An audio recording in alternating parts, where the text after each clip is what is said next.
Hola, ¿cómo están? Estamos en el canal Sur o No Sur, ¿cierto? Psicología social desde el sur de Chile.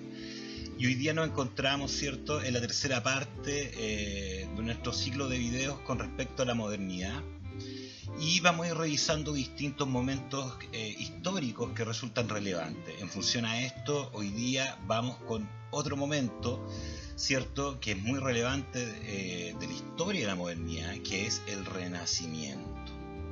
Entonces, en función al Renacimiento, vamos a generar una impresión, ver cómo el Renacimiento complementa claramente este periodo y nutre periodos posteriores, ¿cierto?, de la modernidad que vamos a ir revisando durante este ciclo de la modernidad. Bueno, el Renacimiento, un momento importante de la modernidad, sin lugar a duda.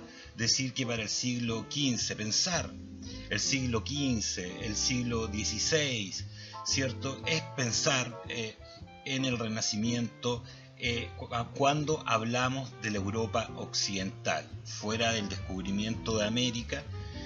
Hay que recalcar que en esa época, también en Europa, se están desarrollando distintos movimientos. Bueno, uno de esos movimientos y que marca completamente la modernidad, y no solo la modernidad, sino que también la posmodernidad, es justamente la época del Renacimiento.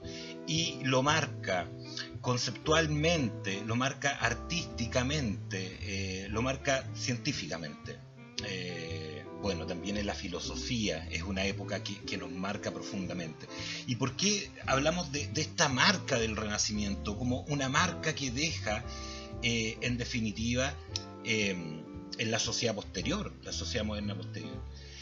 Bueno, para poder entender esto tenemos que remontarnos a la Edad Media, tenemos que remontarnos claramente, ¿cierto?, a la Europa del medievo, este medievo que resulta un poco oscuro.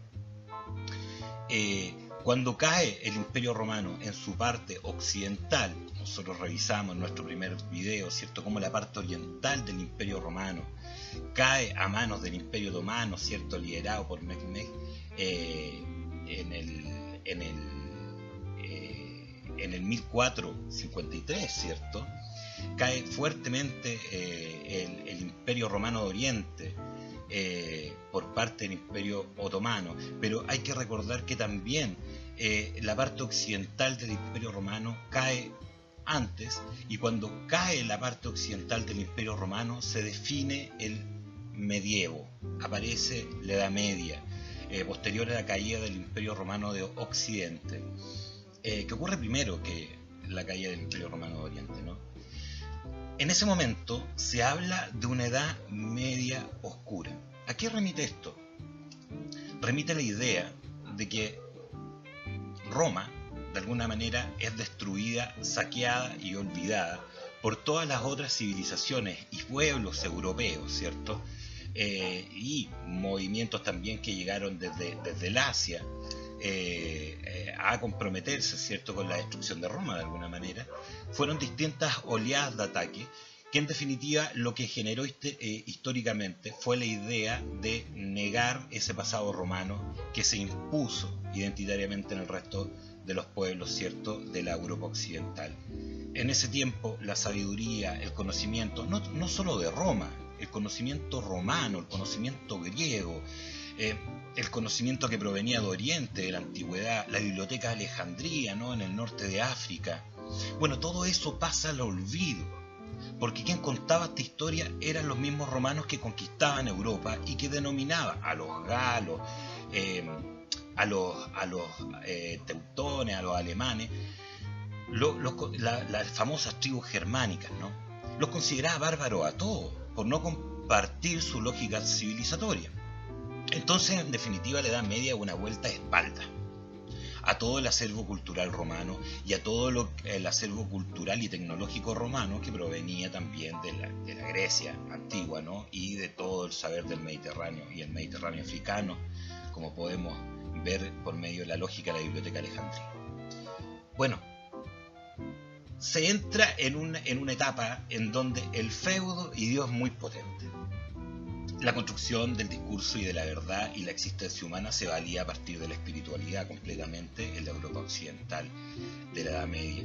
Esto genera una pérdida de muchos conocimientos, una ruptura, ¿cierto?, con la filosofía y el humanismo griego que fue transmitido, ¿no?, posteriormente por los romanos.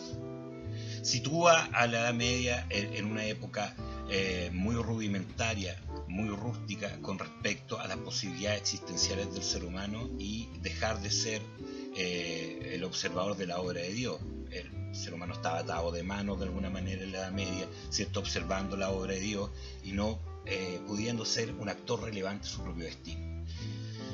Desde esta perspectiva, entendiendo los principios de la modernidad, lo que significó la caída del Imperio Romano de Oriente, ¿cierto?, a mano de los otomanos, lo que significó el descubrimiento de América, también queremos sumar un hecho muy relevante que tiene que ver con la llegada de la modernidad, el renacimiento y la salida de esta oscuridad y pasividad del ser humano en torno al conocimiento y las acciones que puede desarrollar en torno a su destino. Entonces el renacimiento básicamente es sacarnos de esta época oscura de la Europa occidental, ¿cierto? Y en ese tránsito empiezan a ocurrir un par de cositas muy relevantes. A propósito de 1450, la invención de la imprenta. Parece un dato importante, pero se torna un dato muy relevante porque esto permitió poder entregar los conocimientos de manera mucho más próxima y directa con el resto de las personas. La trascendencia de ideas más allá del idioma, más allá de los años, resultó un hecho fundamental en el cambio de la percepción social, se asume como una nueva tecnología de la información para la época, tan relevante, tan importante como la llegada de Internet en los 90 para nosotros, chiquillos. Es un hito importante y que viene a favorecer el desarrollo del Renacimiento, ¿no? Durante el siglo XV y el siglo XVI, recordemos, durante el siglo XV, en 1450, se genera la imprenta, ¿no? Dato importante, dato no menor.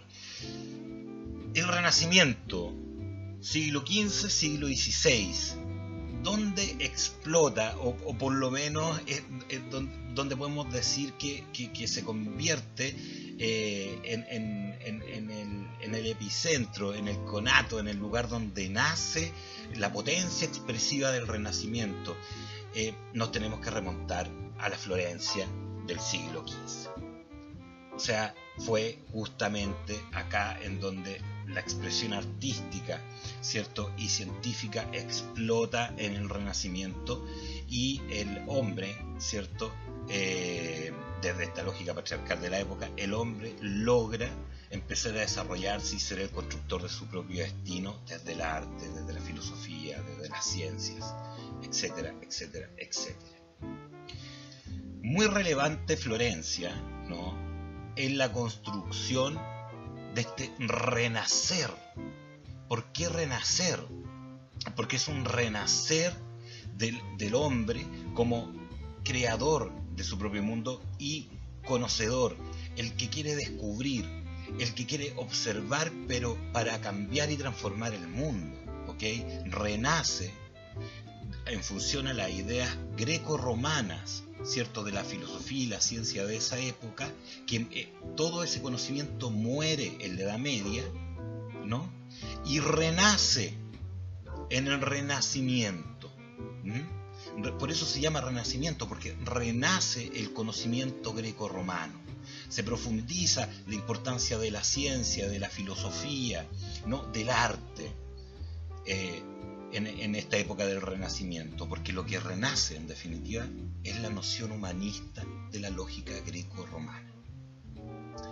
Bueno, esto promueve el desarrollo de una lógica heliocéntrica, ¿cierto?, promovida por Copérnico, Galileo, ¿cierto?, y después Kepler, ¿cierto?, en definitiva, que se vuelve una lógica muy importante porque se deja de situar el mundo, ¿cierto?, como el centro del universo. Ideas que transforman el pensamiento a este nivel se logran configurar en el Renacimiento.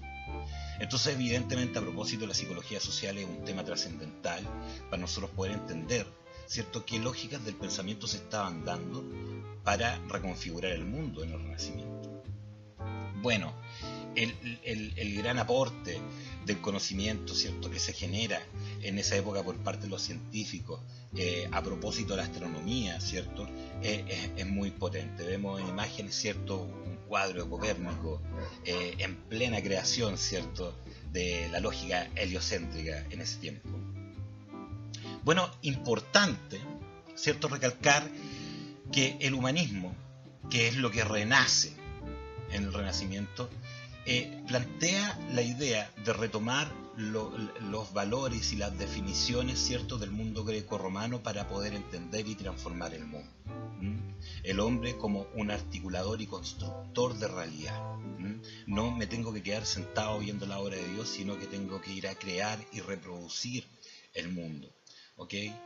Ese impulso, esa energía es lo que transforma a la Florencia de aquel tiempo, ¿cierto?, en el punto central del movimiento renacentista del siglo XV y siglo XVI. Muy, muy importante.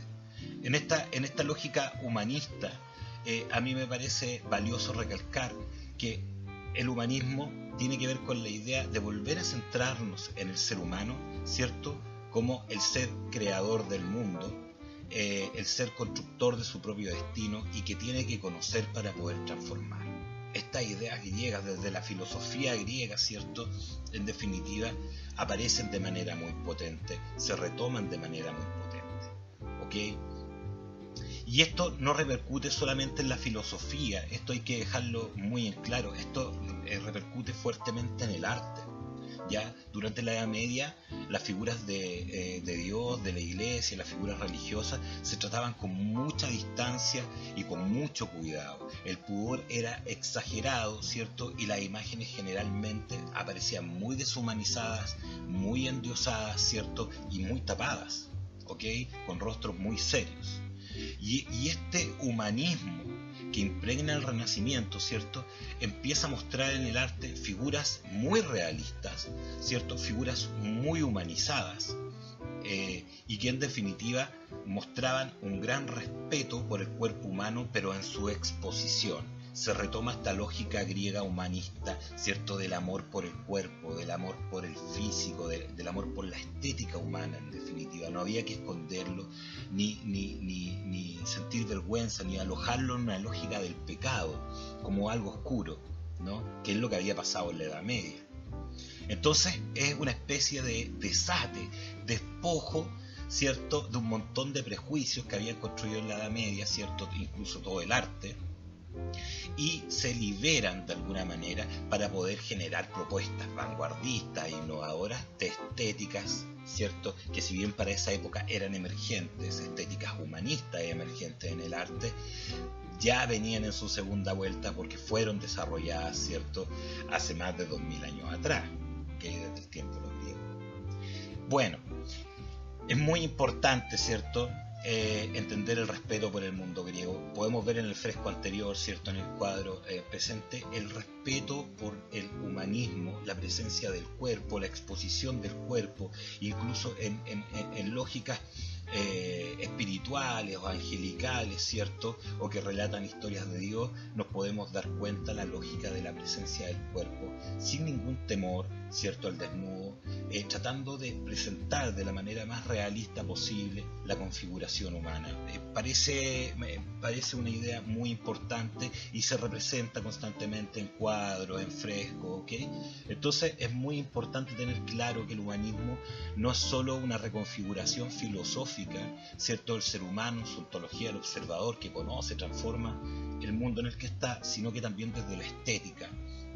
Se sitúan en este momento desde la vanguardia completamente con estas obras que para los ojos de nosotros y la época no tiene nada de rupturista. Bueno, esto fue extremadamente rupturista, ¿ok? Era la posibilidad de entender el desnudo, ¿cierto?, y verlo en percepción social, digamos. Eso es lo que significaba un fresco, en definitiva. Bueno, y no solo en la pintura, nos vamos a encontrar con grandes obras de arte, ¿cierto?, grandes esculturas que vuelven a presentarnos el mismo énfasis, ¿no?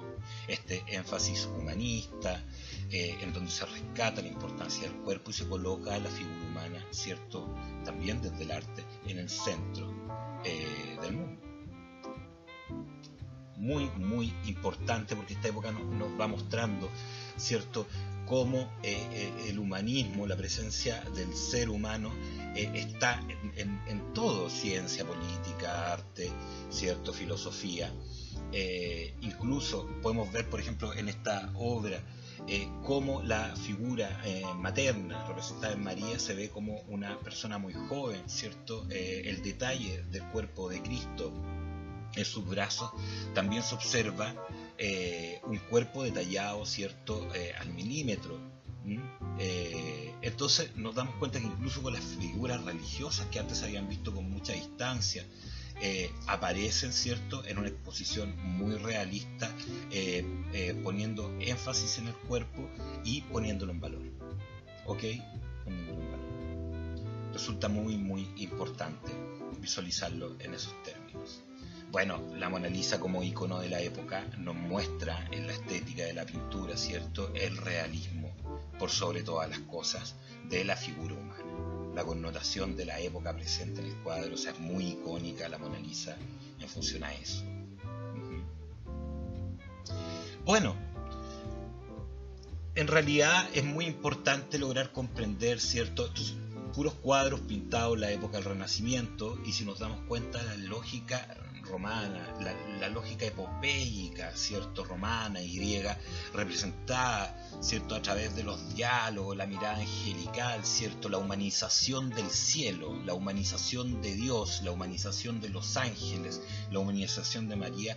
Todo esto es posible en esta época, porque evidentemente esta vanguardia artística era imposible reproducirla en la Edad Media. ¿Ok? El cuadro del centro nos va mostrando, ¿cierto?, el mundo griego y cómo se construía. Todo esto pintado y retomado en el Renacimiento. ¿Ok? El humanismo se retoma como una idea, ¿cierto?, siglo XV, y desde ahí el hombre no para en su construcción de realidad desde esta perspectiva. Por lo tanto, el Renacimiento genera un punto de inflexión también en el pensamiento de Occidente, en el pensamiento del ser humano eurocéntrico, ¿cierto? Y esto va a influir fuertemente, ¿cierto?, las colonias que para ese momento se estaban gestando, ¿no?, en América Latina y Asia. Bueno, para ir cerrando, yo creo importante también, ¿cierto?, recalcar una idea de la importancia del Renacimiento en esta época, en nuestra época actual. Ustedes se preguntarán por qué coloco una foto del profe Jean-Paul Sartre. Bueno, porque el humanismo es tan importante, es tan gigantesco el aporte que hace a partir de los griegos y los romanos, ¿no? Pero se retoma de nuevo a partir del Renacimiento, y de ahí esto no para y empieza a crecer filosóficamente por medio de distintas corrientes, pero tiene que darse el Renacimiento como punto de inflexión en la historia, ¿cierto?, para que se consolide el razonamiento occidental europeo, ¿cierto? Posteriores, bueno, vamos a revisar en videos posteriores, ¿cierto?, la aparición de Descartes y otros pensadores que configuran el pensamiento occidental. Tan importante es el humanismo que Jean-Paul Sartre, ¿cierto?, post Segunda Guerra Mundial, plantea que su lógica del existencialismo filosófico viene a ser un tipo de humanismo. O sea, el poder empezar entendiendo el humanismo desde la lógica greco-romana, ¿cierto?, y que se fortalece en el Renacimiento, y que nos encontramos con un autor, el autor probablemente más importante de la década de los 50, ¿cierto?, hablando de que el existencialismo contemporáneo proviene de la lógica del humanismo, fortalecido en el Renacimiento. Parece muy potente para poder entender el impacto que tiene el humanismo en la historia, incluso presente, en la cual estamos. ¿Ok? Bueno, en realidad hoy día la idea era poder compartir, ¿cierto?, algunos elementos importantes del Renacimiento, ¿no? En función a la psicología social, en función al pensamiento y la construcción de la identidad, que es lo que nos interesa, y estamos en un ciclo de revisión de la modernidad para entender la historia y cómo se ha articulado el pensamiento humano según las épocas. ¿Ok? Bueno, saludos, que estén muy bien. Denle like, ¿cierto? Suscríbanse a mi canal Sur o No Sur, Psicología Social desde el sur de Chile. Un abrazo grande, nos vemos, cuídense, que estén bien.